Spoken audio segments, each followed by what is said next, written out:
1988년 4월 28일 하와이의 푸른 바다 위 약 7,300m 상공을 순항하던 알로아 항공 243편에는 95명의 승객과 승무원들이 평범한 비행을 하고 있었다. 하와이 섬 사이를 오가는 40분 남짓한 짧은 국내선 노선이었기에 대부분의 승객들은 창밖 풍경을 바라보거나 대화를 나누며 편안하게 비행을 즐기고 있었다. 그런데 갑자기 상상조차 할 수 없는 일이 벌어졌다.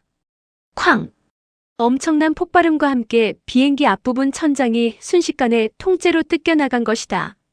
순간 엄청난 기압 차이가 발생하면서 기내의 공기가 폭풍처럼 밖으로 빨려나갔다. 좌석에 앉아있던 승객들은 비명을 질렀고 산소 마스크가 내려왔다. 강풍은 사람의 몸조차 제대로 가누기 어려울 만큼 거셌고 기내는 순식간에 아수라장이 되었다. 가장 안타까운 일은 앞쪽에서 근무하던 사무장 승무원이었다. 그녀는 갑작스러운 폭풍 같은 기류에 휘말려 기체 밖으로 빨려나갔고 끝내 실종되고 말았다. 조종실 역시 정상적인 상황이 아니었다. 계기판은 요란한 경고음을 내기 시작했고 조종사들은 비행기를 안정시키기 위해 필사적으로 조종관을 붙잡았다. 비행기가 그대로 공중에서 분해될 수도 있는 절체절명의 순간이었다. 그러나 두 조종사는 침착함을 잃지 않았다. 즉시 비상 강화를 실시했고 가능한 가장 가까운 공항인 하와이 카올루이 공항을 향해 기수를 돌렸다. 숨막히는 13분. 승객들에게는 그 시간이 마치 몇 시간처럼 길게 느껴졌을 것이다. 놀랍게도 비행기는 무사히 활주로에 착륙했고 사무장 승무원 1명을 제외한 모든 승객과 승무원들은 목숨을 건질 수 있었다. 당시 전 세계 언론은 이 사고를 기적의 착륙이라고 불렀다. 그렇다면 도대체 왜 이런 일이 발생했을까?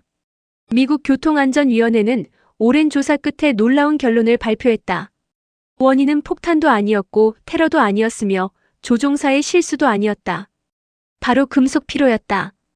비행기는 매일같이 하늘을 오른다. 높은 고도로 올라가면 기내 압력이 유지되기 위해 동체가 바깥으로 팽창하고 착륙하면 다시 압력이 줄어들면서 수축한다. 이 압축과 팽창이 하루에도 여러 번, 수년 동안 수만 번 반복되면서 눈으로는 보이지 않는 아주 작은 균열들이 동체 곳곳에 생기기 시작했다. 처음에는 아무 문제도 없어 보였다. 균열은 너무 작아서 사람의 눈에는 보이지 않았다. 비행도 정상적으로 이루어졌다. 승객들도 아무 이상을 느끼지 못했다. 하지만 그 작은 균열은 멈추지 않았다. 비행을 한 번 할 때마다 조금씩, 아주 조금씩 커져갔다. 결국 어느 날 더 이상 견디지 못한 동체가 한순간에 찢어지면서 엄청난 사고로 이어진 것이다. 그래서 기계공학에서는 피로 파괴를 가장 무서운 위험 가운데 하나로 여긴다. 겉으로 멀쩡해 보여도 내부에는 균열이 진행되고 있을 수 있기 때문이다. 그래서 설계 단계부터 재료가 견딜 수 있는 피로 한계를 계산하고 일정 시간이 지나면 아직 멀쩡해 보여도 부품을 교체하면 작은 균열이라도 발견되면 즉시 수리한다. 왜냐하면 작은 균열 하나가 결국 거대한 사고를 만들 수 있다는 사실을 너무나 잘 알기 때문이다. 사실 사람도 마찬가지다. 우리도 살아가면서 어느 날 갑자기 무너지는 것처럼 보이지만 실제로는 오래전부터 마음속에 작은 균열이 생기기 시작하는 경우가 많다. 계속되는 스트레스, 반복되는 실패, 경제적인 어려움, 가정의 문제, 건강의 문제, 사람에게 받은 상처, 기도해도 쉽게 해결되지 않는 현실. 이런 일들이 하나씩 찾아오는 것이 아니라 설상가상으로 몰려올 때가 있다. 그때 우리의 영혼에도 피로가 쌓인다. 겉으로는 웃고 있지만 마음은 점점 지쳐간다. 겉으로는 예배를 드리지만 속에서는 믿음이 흔들리기 시작한다. 바로 영혼의 금속 피로가 시작되는 것이다. 그래서 하나님 앞에서는 영혼의 균열을 방치해서는 안 된다. 말씀으로 점검하고 기도로 회복하고 하나님 앞에서 내 영혼을 살피는 시간이 반드시 필요하다. 이번에는 전혀 다른 한 사건을 보자. 1995년 미국 피츠버그. 도시 전체가 발칵 뒤집힌 황당한 은행 강도 사건이 발생했다. 한 남자가 하루 동안 은행 두 곳을 연달아 털었다.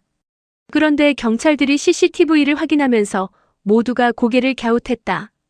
보통 강도라면 얼굴을 가리기 위해 복면을 쓰거나 모자를 눌러쓰고 선글라스를 착용한다. 심지어 옷차림까지 바꾸며 자신의 신원을 감추려고 한다. 그런데 이 남자는 아무것도 하지 않았다.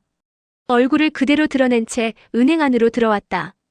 CCTV를 정면으로 바라보기도 했고 심지어 카메라를 향해 씩 웃기까지 했다. 마치 잡을 수 있으면 잡아봐 라고 말하는 것처럼 행동했다. 경찰은 CCTV 화면만 보고도 그의 얼굴을 쉽게 확인했고 몇 시간도 지나지 않아 그의 집을 찾아갔다. 체포되는 순간 경찰들은 더 놀랐다. 그는 도망가려 하지도 않았고 오히려 너무나 억울하다는 표정으로 이렇게 외쳤다. 말도 안 돼. 나는 분명히 얼굴에 레몬즙을 발랐단 말이야. 경찰은 처음에는 농담인 줄 알았다. 하지만 그는 매우 진지했다. 그의 이름은 메가더 휠러. 그는 오래전 학교에서 배운 한 가지 사실을 기억하고 있었다. 레몬즙으로 종이에 글씨를 쓰면 평소에는 보이지 않다가 열을 가하면 글씨가 나타나는 투명 잉크가 된다는 것이었다. 그는 이 원리를 완전히 잘못 이해했다. 그렇다면 얼굴에도 레몬즙을 바르면 내 얼굴도 투명하게 보이지 않겠지. 그는 실제로 범행 전에 얼굴에 레몬즙을 듬뿍 바르고 거울 앞에서 사진까지 찍어보았다고 한다. 사진이 제대로 나오지 않은 것을 보고 자신의 생각이 맞다고 확신했다. 사실은 카메라 각도나 촬영 실수였을 뿐인데 그는 그것을 자신의 이론을 입증하는 증거라고 믿어버렸다. 결국 그는 가장 어리석은 확신을 가장 강한 믿음으로 붙들고 범죄를 저질렀고 몇 시간 만에 감옥으로 향하게 되었다. 사람은 누구나 기대를 품고 살아간다. 기대는 우리를 움직이게 하고 내일을 바라보게 하는 힘이 된다. 그러나 모든 기대가 옳은 것은 아니다. 현실과 진리 위에 세워진 기대는 사람을 살리지만 근거 없는 기대와 착각은 결국 사람을 넘어뜨린다. 메가더 휠러는 자신의 생각을 의심하지 않았다. 자신이 틀릴 수도 있다는 가능성을 한 번도 점검하지 않았다. 결국 그 헛된 확신은 그를 범죄로 그리고 감옥으로 이끌었다. 우리 역시 신앙생활을 하면서도 하나님 말씀보다 내 생각을 더 믿고 있지는 않은지 돌아봐야 한다. 내 기대가 정말 하나님의 약속 위에 세워져 있는가? 아니면 내 욕심과 착각 위에 세워져 있는가?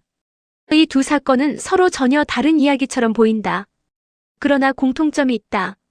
첫 번째 사건은 보이지 않는 작은 균열을 방치하면 결국 큰 파괴가 찾아온다는 사실을 보여준다. 두 번째 사건은 잘못된 확신과 헛된 기대를 붙들면 결국 인생 전체가 무너질 수 있다는 사실을 보여준다. 그러므로 하나님 앞에서 우리는 늘 두 가지를 점검해야 한다. 내 영혼에는 균열이 생기고 있지 않은가? 그리고 내가 붙들고 있는 기대와 확신은 정말 하나님의 말씀이라는 진리 위에 세워져 있는가? 영혼은 기도로 점검하고 기대는 말씀으로 점검할 때 우리는 피로에도 무너지지 않고 착각에도 속지 않는 믿음의 사람으로 끝까지 살아갈 수 있다.